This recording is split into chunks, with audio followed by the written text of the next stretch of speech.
Good day to you, child of God. This is the Remnant City Bible Study Hour. Welcome.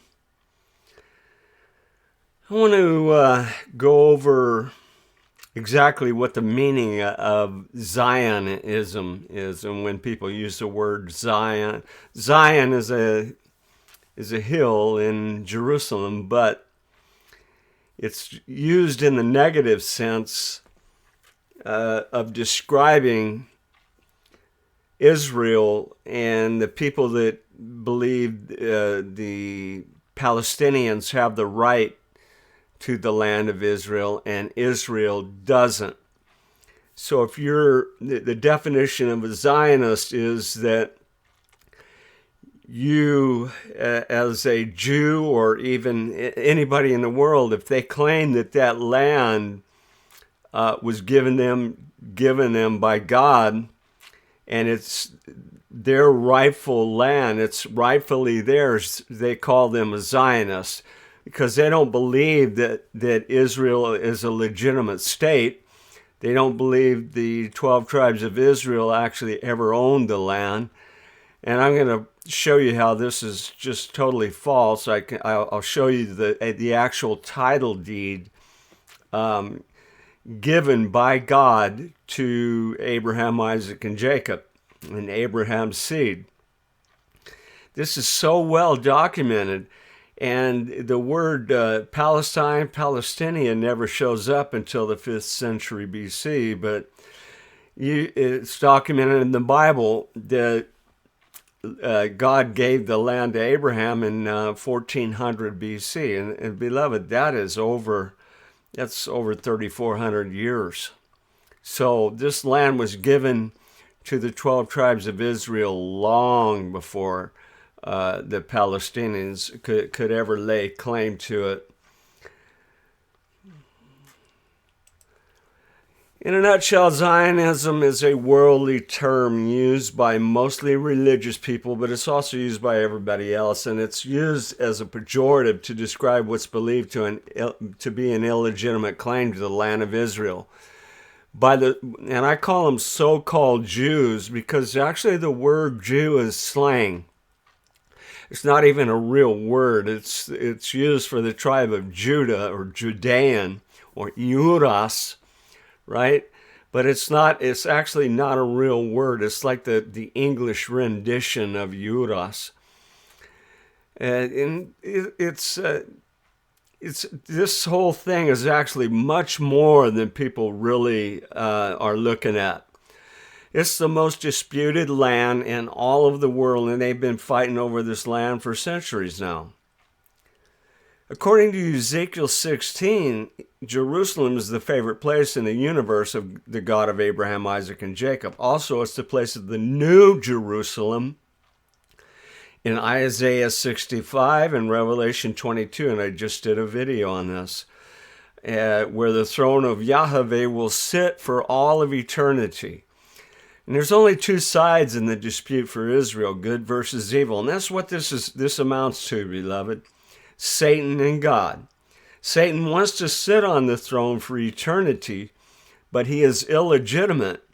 And he did this in the First World Age. He took the throne of God away in a sense that 1/3 of God's children actually looked at Satan as if he were God, and they totally abandoned our Father in heaven. Just as there are two sides in the fight over the land of Israel currently, one is evil and the other is good. One illegitimate and one legitimate. And that's it. There's only two sides. And it just amounts to Satan wants to sit on the throne of God, and that throne is not rightfully his.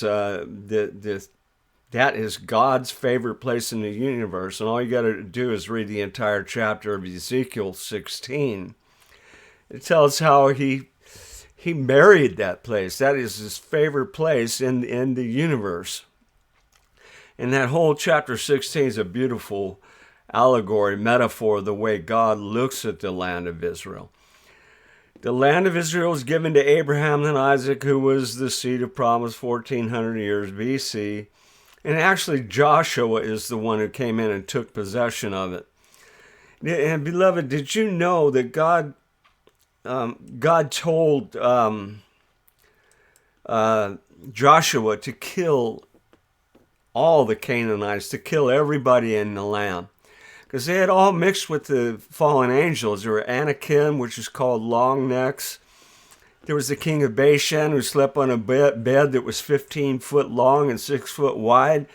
And these were freaks. These people had 6 toes, 6 fingers, and I've even heard stories of them having 2 rows of teeth.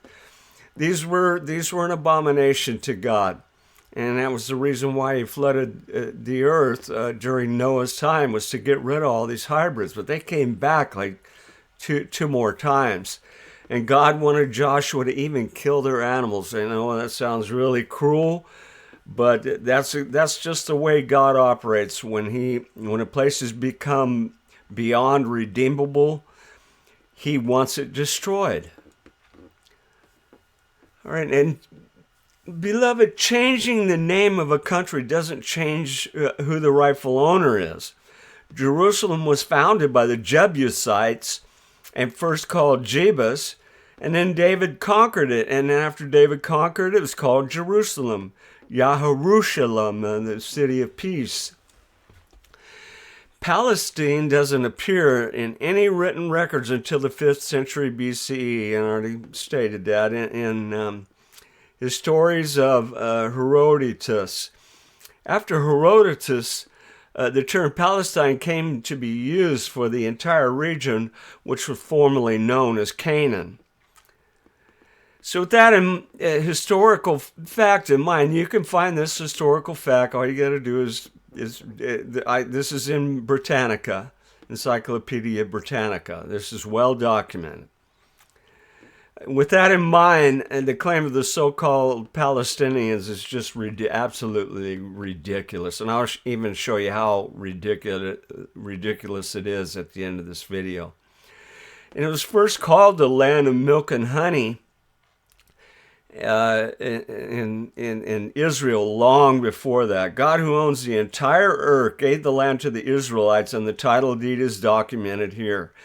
Now, if you go over Jeremiah 32:22, you're going to see that this title deed, it's legal.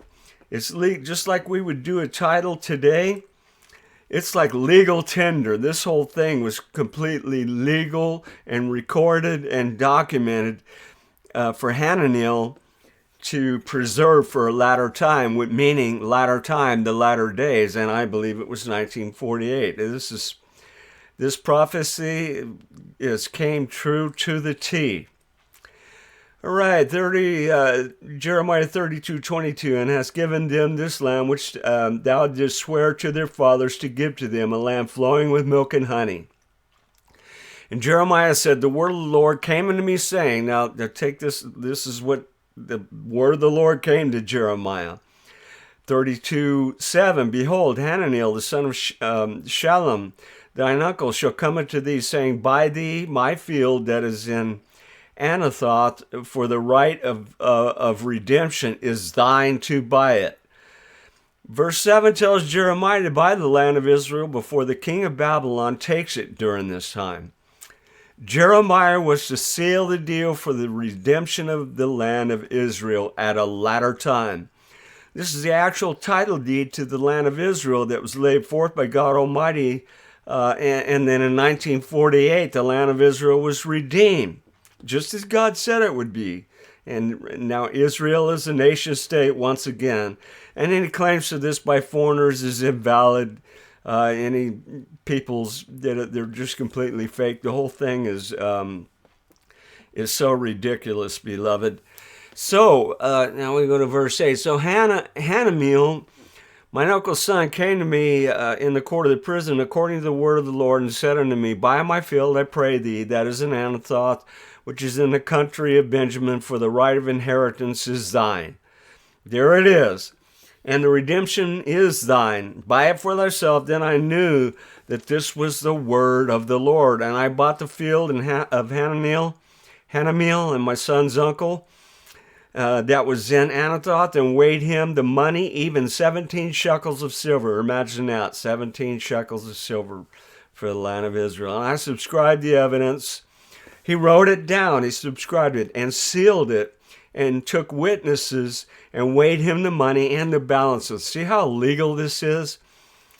So I took the evidence of the purchase, both which was sealed according to the law and the custom, and that which was open, and I gave the evidence of the purchase unto Baruch, the son of Neriah, the son of Messiah, in the sight of Hanamiel, mine uncle's son, in the presence of witnesses that subscribed the book of the purchase before the Jews that sat in the court of the prison. And I charged Baruch before them, saying, Thus saith the Lord of hosts, the God of Israel, take these evidences, this evidence of the purchase, both which is sealed, and this evidence which is open, and put them in an earthen vessel, that they may be continued many days. In other words, it's buried in the earth, or an earthen vessel. You know, it could have been buried in a clay vessel, which was how this was done at this time. But thus saith the Lord of hosts, the God of Israel, houses and fields and vineyards shall be possessed again in this land. Verse 7 tells Jeremiah to buy the land of Israel before the king of Babylon takes it. And during this time, Jeremiah was to seal the deal for the redemption of the land of Israel at a latter time. This is the actual title deed to the land of Israel, and this was laid forth by God Almighty in 1948. The land of Israel was redeemed and made a nation state once again, and any claims to this land by foreigners is invalid and illegitimate in the eyes of Yahweh. And I wanted to drill that point in, beloved. There is no way that you can dispute this. If God gives part of his earth, this is the Lord's earth, and everything made in it is the Lord's. And who did he give it to? Not the Palestinians, okay? He gave this, it's called the land of Israel because of Jacob, the 12 tribes. This is his, it's even got his name, okay? This is absolutely sealed. The deal is a done deal. All right, so now let's go here, down here. With that in mind, there's also a dispute as to the identity of the Jews currently residing in Israel. And many people, you know, they claim that every Jew there in Israel right now is part of the good and bad fig prophetic message from Jeremiah. But they believe all of the people over there are Canaanites, and they're all bad figs. But I got news for you. Prophecy came true exactly as it's written. There are good and bad figs over there, meaning there are legitimate tribe of Judah there, you and us, and there are also Canaanites there, the bad figs. So you can't just throw the baby out with the bathwater. And then they use this to delegitimize the state of Israel, and it doesn't make any difference in God's eyes. That's a nation state, and it happened in 1948. All right? There's no disputing this. Okay, and this, it just doesn't change the legitimacy of this nation. And this land is owned by all of the 12 tribes of Israel, not just Judah. And it was given to all the 12 tribes of Israel and not just the tribe of Judah. The identity of the Jews is one thing, but the identity of the 11 other tribes is never mentioned in the modern world and completely unknown. Therefore, they're rightfully called the lost sheep of the house of Israel. Many in America currently taking sides of the so-called Palestinians are actually on the wrong side and essentially giving away their own inheritance. And beloved, to me, this is just at the absolute height of stupidity. They are truly the lost sheep of the house of Israel, and they don't know who they are. And these ignorant people don't know the difference between the name of a geographical location and their own genetic makeup. Now, here's a really powerful but really simple point that people just completely look over. Living in California doesn't make your race a Californian. And that's just how dumb the Palestinian argument is. Philistia, one of the original names of this land, is where Goliath, the angelic hybrid of the fallen angels, came from. David rocked his world, okay? But good. And beloved, imagine me calling, I live in California, imagine me calling my race a Californian. I'm a Californian by DNA. I mean, my DNA told me, that I'm Californian. It's so ridiculous, and that's what this argument, these people call themselves Palestinians, and there's no such thing as a race of people called Palestinians. It's just the whole argument. And beloved, we as Christians, we should be able to explain what we believe. And so Zionism is used in a negative light, and Christians are also called Zionists because they believe that Israel is the rightful owner of this land. But here's the kicker. Most Christians are not aware that the 11 other tribes are actually entitled to this land, and not just the Iuras, the Jews. And they completely forget about the other 11 tribes. And what's a real shame is a lot of these people are from the 12 tribes of Israel, and they don't have a clue as to who they are. And so there's so much deception on this subject. And if you ask a Christian what Zionism is, many of them don't have a clue. They cannot explain this to you. But the next time a person uses the Zionist, you should know, and you should be able to dispute what they're saying. Use it in the proper context. Yeah, the 12 tribes of Israel are the rightful owners of the land of Israel. Doesn't that make sense? I mean, look at Jacob. His name was Jacob, and he's the prince that prevailed. He wrestled with God, and God changed his name to Israel, and then he gave him the land of Israel. Everything about this is documented in the Bible. So a Zionist, there's two forms of a Zionist. The Canaanite, who believes they own the land, which is completely false, and they call themselves Jews and are of the synagogue of Satan.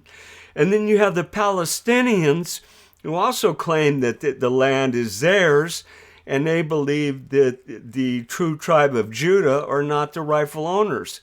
But then there's this unholy union between the Canaanites and the Palestinians. Do you see how mixed up and crazy this is? And it's Satan all over it. He is the author of confusion. And really, nobody can make heads or tails out of who really owns Israel. The so-called land of Palestine and the people that call themselves Palestinians and Hamas and the whole nine over there. People accusing others of doing this. They accuse Israel of letting Hamas come over there and kill their own people. And it is absolutely, for the average person, they cannot make any sense of this. But if you know the Bible, you know exactly what's going on over there. This is the New Jerusalem, and it's being disputed by the devil and God, and it's playing out through mankind right now. And this is the center of the universe. And this is the center of prophecy and the Bible. Everything revolves around what is happening in Jerusalem and Israel, because this land is disputed by Satan. Okay? This is between Satan and God. Satan wants to sit on that throne in Jerusalem and Israel. Just look at Isaiah 14. Look at the Second Thessalonians chapter 2. Satan is going to stand in a holy place and claim to be God, right? You see how this is playing out? And if you don't know the Word of God, you're not going to know, come here from Sikkim, from what's going on over there. All right, beloved, that's the end of this one. So we'll see you on the next one. And much love from me to you.